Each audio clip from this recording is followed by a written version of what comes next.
Hello po. Ay, hello po kay Sir Mark po. Sir? Kay Sir Mark. Bakit po, sir? Ito po yung binaba niyo po kanina ng Amtel. Ikaw ko yung nagbili. Opo sir, kanina. Nasaan na po kayo? Andito sa San Juan.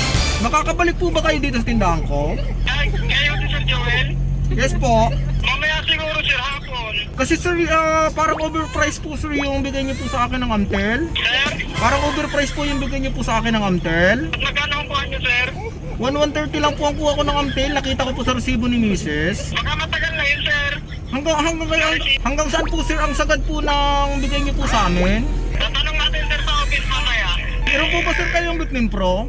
Sir. Magkano po? Sir, tatanong po natin sa office. Magkano po sir ang Bitmin Pro sa inyo? Ang Bitmin Pro powder, ha? Opo.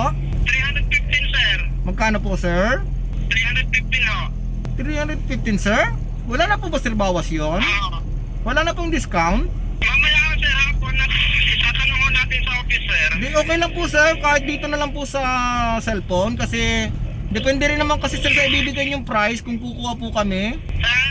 Nakadepende rin po kasi sir sa ibabaton yung presyo kung kukuha po kami. Sige, sir, mamaya. Pwede ko kayo, sir, mag-send ng order tapos ipapasa ko natin sa office. Ipapasagad ho natin kung hanggang saan ang kaya. Pwede ba sir no? Isagad nyo na po. Pwede naman, sir, i-ano natin sa office. Pwede po ba sir isagad nyo hanggang sa dumugo? Sir?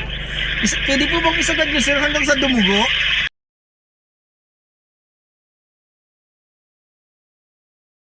Nadali daw to. Hindi na reply.